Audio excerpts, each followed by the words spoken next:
Hey YouTube, Dawson Rider here with my review of Lupin Ranger vs. Patranger, episode 2. So this was another strong episode, I thought. I thought it was really well done. Again, it was uniquely structured, I felt. Not like super innovative, but I liked that it felt a little bit different than a traditional Sentai episode, especially early on. Some really awesome cinematography choices.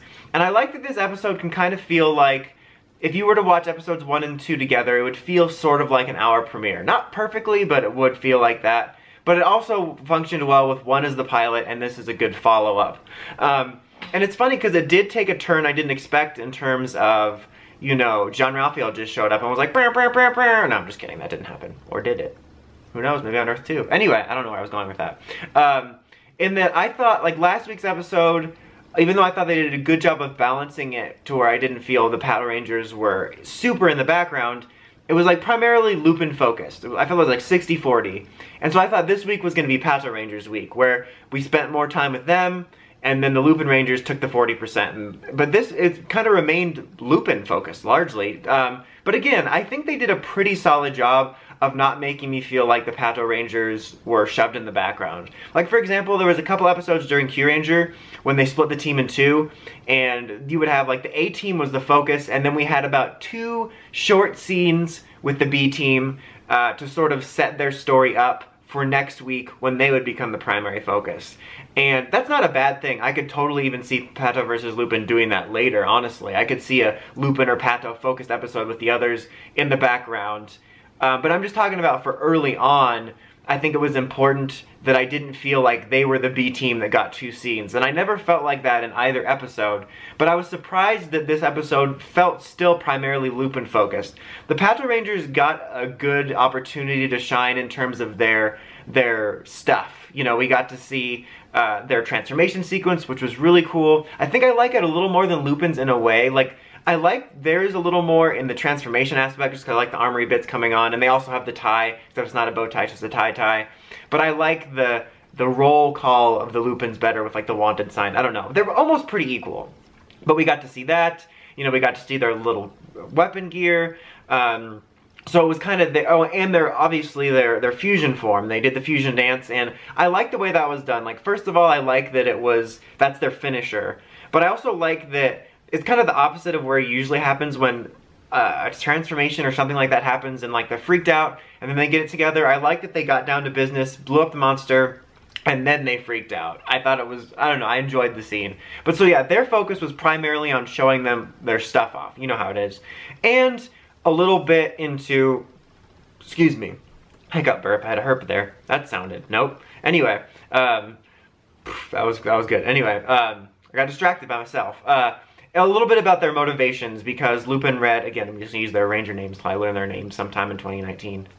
Yes, I almost thought it was 2019 for a second, so it's 2018. Anyway, super distracted in this video, where he was overhearing Ichigo talking to citizens saying, you know, I promise we will get justice for what was done to your shops and whatnot in this attack. And it sort of, you know, outlined them as classic, you know, do-gooders that are, like, want to do the right thing, and that's their promise.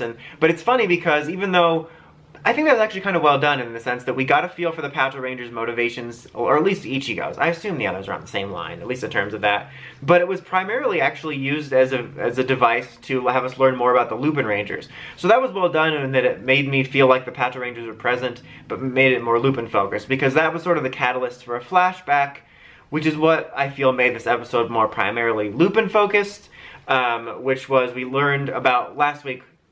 We heard, you know, oh, we made a promise. And I honestly assumed, again, this week was going to be Pato, and then somewhere between 3 and 5 we were going to learn more about Lupin's origins. And then even more expanding on that, which I'll get to that in a second. But basically, there was an event, was it a year ago? I think it was a year ago, some time ago, where all these people froze and exploded because of a gangler. And there was somebody that each of the Lupin Ranger cares about that it happened to. They got recruited by a butler guy that said, if you become the Lupin Rangers, get the collection, we're going to Dragon Ball it, you get 1 wish. You got to win the Tournament of Power, though.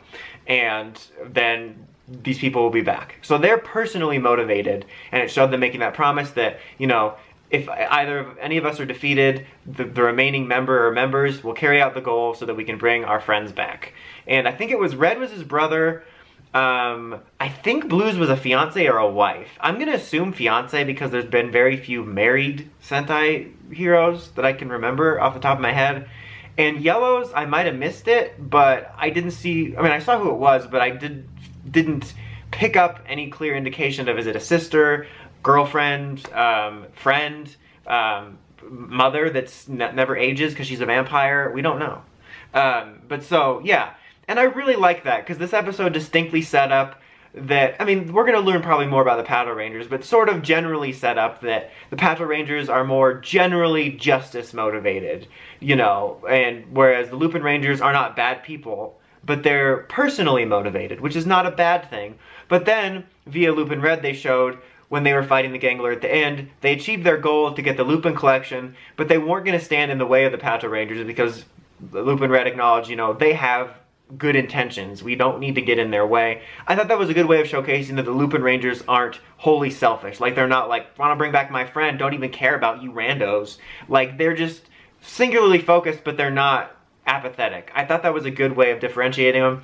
In a way, it almost reminds me of Batman and Superman, not the movie, but like just where Batman, everybody knows his origins are very specifically motivated by a personal thing, whereas Superman's just kind of generally motivated or represented to, you know, the public as just out for truth, justice, and the American way. You know, he obviously does have personal motivations, but if you ask any casual on the street, they know Batman was motivated by his parents, and Superman's just kind of this general beacon of good. So, I mean, it's kind of a weird way to describe this, but Lupin Rangers, personally motivated by something. The Patrangers, obviously being police, just out for justice. So I just thought about that during the episode. But I thought it was really well done of highlighting the Lupin Rangers as good people, but they have a very specific reason of doing this.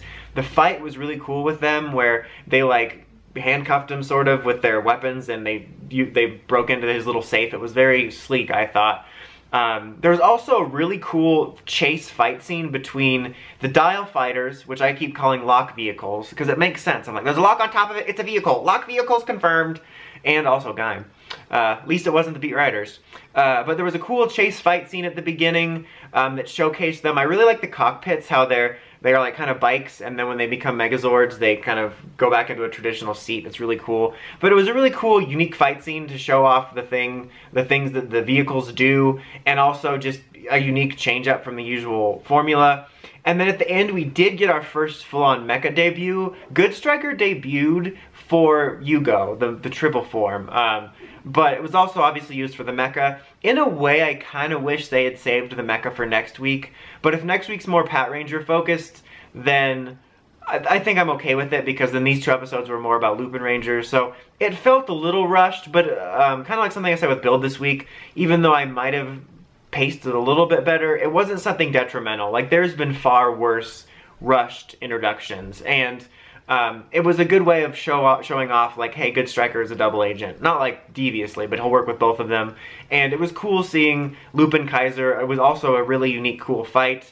I feel like there's been multiple Sentais that have debuted where I've said this, but I really hope they keep that sort of unique fight style up. I think, like, Q-Ranger even did it last year. I remember Q-Ranger did it a little bit, and several others. They had, like, really unique fights in the first episode or episodes, and I always talked about how I hope they continue that, but then they just kind of return to status quo, which is kind of what I'm expecting, but I'd love to be surprised and when we get more individual vehicle fights or really cool, unique, structured mecha fights. Because the last series I really enjoyed the mecha battles was Go Busters, because they had really unique fights and structure to them, and I'd love to see that here. And they demonstrated some of that, but I'm not going to hold my breath for it.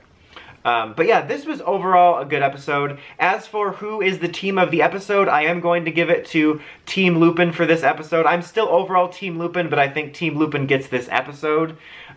Just because they had a really strong focus. It's not like Team Lupin to hell with the Patrangers, but I just kind of prefer them. But as I said last week, I'm going to do sort of who gets the team of the episode. And they had such a good showing for the second week here that I had to give it to them. They had a good showing both character and style-wise. But yeah, that's about it for this episode. I would give it a 9. Very, very solid second episode. I'm still going to be cautious because I don't want to get too overhyped, but I'm really pleased with the quality of the show so far and hope it at least continues to be half of how enjoyable these first 2 episodes have been. Anyway, that's about it. Again, I've said that already once. Until next time, don't forget to like, comment, subscribe. Dawson Rider, signing out.